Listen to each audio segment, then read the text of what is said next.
Oi, eu sou o Rafael Cristiano, sou designer gráfico aqui na PEN e hoje eu vou contar para vocês um pouquinho de técnicas e possibilidades para facilitar a criação de arte em design. O design, ele é uma tentativa, uma ferramenta de organização visual de uma materialidade. Seja ela posts que a gente vê no nosso feed de rede social, seja ela uma revista, seja ela um folder, um flyer, um banner, tudo isso tem uma organização visual para que as mensagens cheguem de forma mais fácil e direta para a gente que é o público consumidor. O grid, ele basicamente é a estrutura. Quando a gente pensa numa criação, qualquer criação, mas aqui focando na criação gráfica, ela precisa de uma estrutura para que os elementos sejam colocados acima dela. É como se fosse um edifício, que ele não é construído a partir do pressuposto da visualidade ou da decoração. Ele é construído por aquilo que vai dar base, estrutura e vai deixar com que a decoração possa acontecer. Então, a primeira ferramenta, que é essa, o grid, ela é formada por linhas, basicamente, horizontais, verticais ou algumas diagonais. Essas linhas nos ajudam a entender e a proporcionar os elementos, aonde vão caixa de texto, aonde vão imagens, logos, aonde vão os elementos que vão compor a nossa comunicação. Então, basicamente, o grid é uma estrutura formal para que a arte seja criada em cima dela. Escala, basicamente, é o tamanho que cada elemento individual vai ter na sua arte. Então, qual o tamanho que um título vai ter em relação às outras informações de texto? Qual o tamanho das imagens? A escala vai nos ajudar a criar essa visualidade para que, como eu disse, todas essas ferramentas funcionam para que o nosso público, a pessoa que vai ter contato com essa imagem, entenda. Então, vou dar um exemplo. Se a gente representa um elefante e um rato, visualmente falando, a gente pensa no elefante em um tamanho maior em relação ao rato. Isso faz com que o público entenda que aquilo é um elefante e aquilo é um rato, e que eles têm tamanhos muito diferentes. Claro que isso não é uma regra. Quando a gente está falando de criações artísticas, a gente pode inverter as lógicas. Então, o que isso significaria se eu colocasse, por exemplo, um rato maior do que um elefante numa criação gráfica? Isso também pode ser usado. Só que é importante que a gente tenha o domínio disso e a gente saiba usar isso ao nosso favor, entendendo o que a gente quer passar, que mensagem a gente quer transmitir com essa criação. Balanço seria mais ou menos a gente imaginar que cada uma desses elementos que compõem a nossa arte tem um peso visual. E esse peso, ele precisa ser bem distribuído para que a imagem fique equilibrada. Uma boa ideia, sim, uma analogia possível, seria a gente imaginar se essa criação artística nossa fosse 3D, por exemplo. Ela se manteria em pé? Ela se manteria equilibrada? Os elementos que compõem a minha arte, eles estão causando um equilíbrio visual ou eles me causam um incômodo visual? De novo, não necessariamente a nossa criação precisa ser uma criação equilibrada. Depende muito do que eu quero transmitir, mas isso precisa ter uma escolha estética. Isso precisa estar no seu domínio enquanto criador dessa arte. Hierarquia, basicamente, quando a gente fala de design, tem o mesmo significado que tem na nossa cultura, na nossa sociedade, né? Que é o grau de importância dos elementos. Isso vai nos ajudar a traçar um caminho para que o nosso público tenha acesso às informações que a gente acha importantes primeiro e as secundárias depois. Então a hierarquia vai estabelecer o que o meu público vai ver primeiro, quais são as informações mais importantes que eles precisam ter acesso. Geralmente, quando a gente fala, por exemplo, da divulgação de um evento, é muito importante que o público tenha acesso ao nome desse evento, à data desse evento, ao horário desse evento e o local dele. Essas informações são primordiais para o nosso público. Então, quando a gente fala de hierarquia, essas informações precisam ser privilegiadas. Quais são as outras informações que talvez não tenham tanto destaque? Por exemplo, uma possível descrição desse evento, uma possível descrição de quem vai compor esse evento, essas informações talvez não sejam as prioritárias. Provavelmente você já deve ter tido acesso a algum material gráfico que você ficou com dúvida de que data seria ou de que horário aconteceria. Só que essa informação estava na arte e você só viu ela depois. Esse nosso erro, nosso engano, ele é comum dentro do mundo do design se você pensar que talvez aquela informação não teve o destaque que ela precisaria ter. O que seria o contraste? Basicamente, assim, de forma bem simples, o contraste é o nível de diferença entre dois ou mais elementos. Então, vou dar exemplos muito básicos de contraste.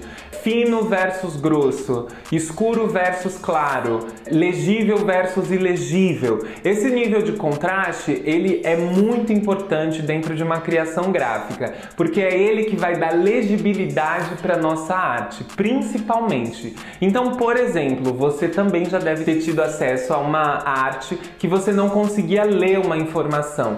Isso acontece porque talvez a cor do fundo com a cor da letra não tenha o contraste certo para que a informação chegue até você. Um contraste que a gente fala que é quase um contraste perfeito é, por exemplo, o preto e o branco. Se você compra um livro, ele vai ter o fundo branco ou muito claro com as letras pretas. Isso cria um contraste muito perfeito para que você tenha uma legibilidade muito boa. Então, se você compra um livro que as páginas são verdes e as letras são num tom muito próximo, por exemplo, um amarelo, é capaz que você não tenha uma legibilidade boa. Isso acontece também numa arte gráfica. Às vezes a gente cria uma arte que a gente acha muito interessante aquelas cores juntas, mas isso pode prejudicar a nossa legibilidade. De novo, essa ferramenta, ela pode funcionar se você quiser mesmo causar uma confusão. Às vezes você quer que o público não pegue aquela informação de começo, né? E aí eu vou usar um vermelho com rosa, por exemplo, que tem baixo contraste. Isso pode ser usado ao seu favor, mas isso precisa ser uma decisão sua enquanto criador.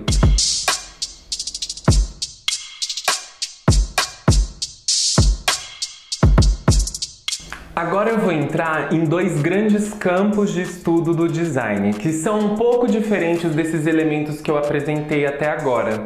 Que são dois grandes campos mesmo em que pessoas pesquisadoras se dedicam muito a isso. A tipografia é o estudo da letra. Então, toda letra que a gente vê, o formato dessa letra, ela teve um estudo por trás. Então, basicamente, existem dois grandes tipos de tipografias, as sem serifas e as com serifas. As sem serifas são aquelas letras que, como vocês estão vendo na imagem, não tem uma base que sustente essa letra. Ela não tem um traço embaixo. E a serifada, ao contrário, tem esse traço embaixo. O que isso significa e para que elas são usadas, né? Geralmente, a fonte com serifa cria essa linha imaginária que vai facilitar a leitura de grandes textos. Provavelmente, o livro que você tem aí perto ou a revista que você tem aí perto tem como fonte principal uma fonte serifada. Isso ajuda na nossa leitura, cria uma organização visual para que a leitura seja mais fluida. Já a fonte sem serifa, ela geralmente é usada em títulos ou coisas que precisam nos chamar a atenção.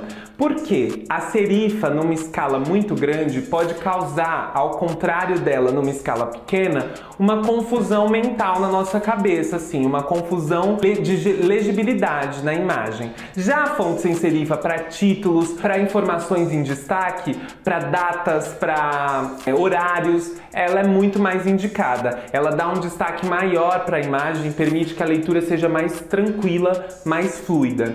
Só que é isso, se ela for usada, por exemplo, em textos corridos, corre o risco de você não ter uma leitura mais fluida, mais segmentada.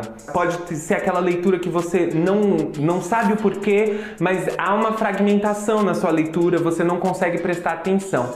Tudo isso o design pode nos ajudar. É como eu disse no começo, a intenção do design é facilitar que a informação chegue na pessoa. E isso visualmente falando, né? Então é isso. Esse estudo das tipografias se dividem basicamente nesses dois grandes campos, mas há um tempo já existem diversos outros tipos de fontes que nos ajudam a criar a cara para o nosso projeto, para o nosso espetáculo, para a nossa divulgação, para o nosso evento. Por exemplo, existem hoje fontes que imitam grafite, existem fontes que imitam o manuscrito. Então, aonde essas fontes podem ser usadas? Geralmente, fontes mais manuscritas nos lembram cartas, nos lembram algo que seja íntimo, né? Então, se o meu projeto tem essa intenção, talvez, de ser algo mais intimista, mais próximo, talvez a fonte manuscrita possa nos ajudar. Já se o meu projeto quer comunicar algo da cultura de rua, da street art, da street dance, do hip hop, talvez uma fonte que imite o grafite me ajude. Só que, cuidado, muitas vezes a gente se empolga com as fontes e a gente usa muitas em uma arte só. Isso também pode prejudicar o nível de hierarquia, o nível de contraste, todos esses outros elementos que eu trouxe até agora. O balanço, tudo isso pode ser comprometido e aí a minha informação pode não chegar tão nítida ao meu público.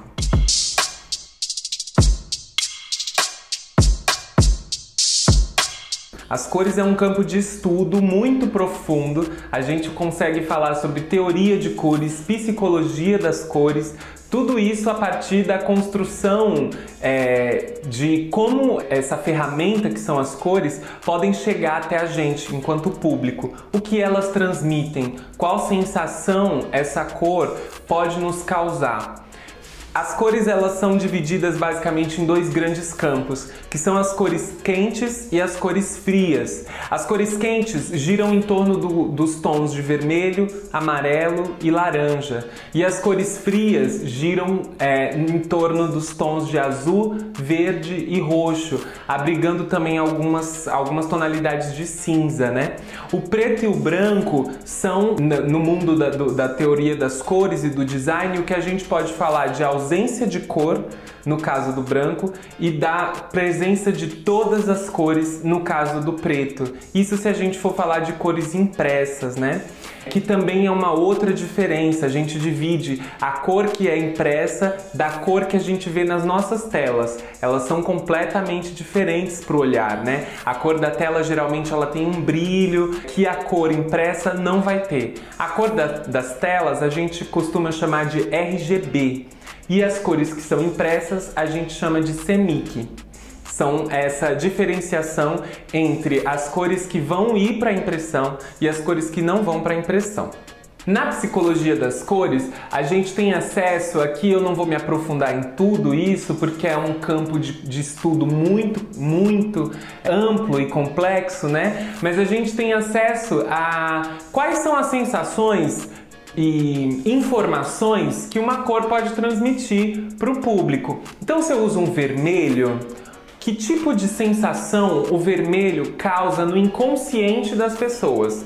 Geralmente, o vermelho está ligado a coisas passionais, né? Paixão, raiva, tudo aquilo que é em excesso, a violência, a vitalidade, o sangue, a intensidade, né? Então, toda teoria que se gira em torno do vermelho vai trazer essas simbologias, a do sangue muito forte, a do coração, né? Então, tudo que está ligado a essa passionalidade, geralmente a gente associa ao vermelho, né? né? O amarelo a gente associa sempre ao cuidado, à doença, aquilo que a gente tem que ter vários dedos, né? Então, mas ao mesmo tempo a gente também tem um outro ponto, dependendo da tonalidade, a gente tem a riqueza, o dinheiro, também ligado a essa cor. Então depende muito de qual contexto também essa cor vai ser usada. Isso muda completamente a informação que eu tô passando com ela, né? A gente sabe que tem uma grande marca de comidas,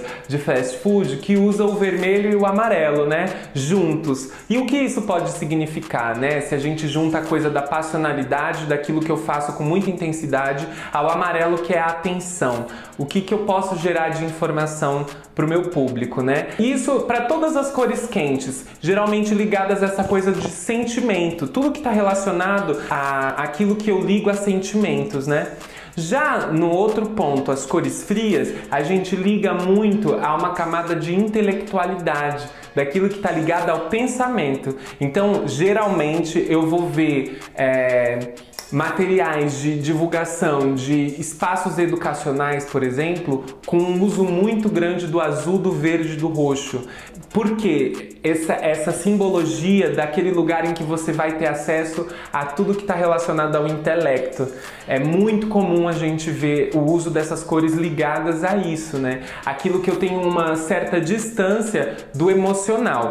Claro que isso não significa que a gente não se relacione afetivamente com essas cores. O azul pode também ser aquilo que está ligado ao céu, aquilo que está ligado ao mar, e isso também nos desperta sentimentos e afetividades. O verde, aquilo que está ligado à natureza. O marrom, dependendo das tonalidades que o marrom tem, ele pode tanto ser mais quente quanto ser mais frio. Ele é cambiante, ele pode, dependendo do modo como eu uso e com as cores que eu uso, ele junto, ele pode ir para esses dois campos. Então, também ligado a essa questão da terra, muito forte, né? Mas dependendo do uso dele, também ligado a outras simbologias. Então, é muito importante que a gente se atente a isso quando a gente está fazendo uma arte, né? O que eu estou comunicando com as cores que eu escolho? Isso é muito importante. Agora, subcampo dentro do campo das cores seria a forma como eu as utilizo, né? Eu posso fazer uma arte que seja monocromática. O que seria a arte monocromática? Basicamente, eu vou usar todos os elementos que vão compor a minha arte, eles vão ter a mesma cor, ou a variação das tonalidades dessa cor. Então, se eu escolho o vermelho, por exemplo, eu posso ter uma variação de tonalidades de vermelho e isso configura uma arte monocromática. Claro, pensando em todos esses outros elementos que eu trouxe, principalmente o contraste. Como eu consigo criar contraste com vermelho utilizando diversas tonalidades dessa cor, né? Uma outra opção é justamente a criação de cores que se contrastam, para que aí eu consiga acessar o meu público de outras formas, né? Se eu sei, por exemplo, que o vermelho é o oposto do verde. Muitas vezes, se eu coloco o vermelho em cima do verde, eu não crio uma leitura muito boa e vice-versa. Essas coisas precisam ser muito atentadas pra gente, né? Mas, ao mesmo tempo, são cores que juntas, dependendo do contexto, podem combinar. Como que eu faço essa combinação? A partir de vários testes mesmo. A gente faz um teste, vê se isso dá leitura, vê se isso transmite aquela sensação na arte que eu gostaria que meu público tivesse quando chega essa arte até ele, né?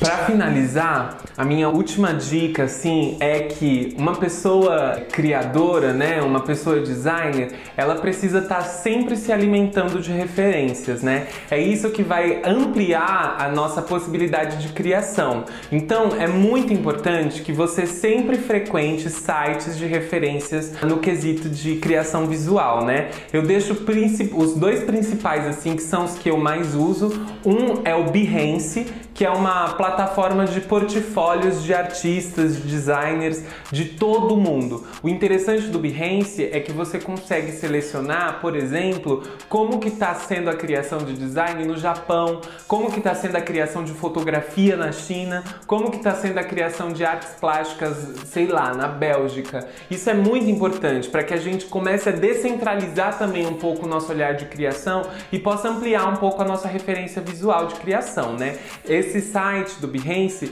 ele é um site que você consegue, inclusive, criar uma própria conta e subir nele os seus trabalhos, né? O outro é o Pinterest de sempre, Pinterest maravilhoso.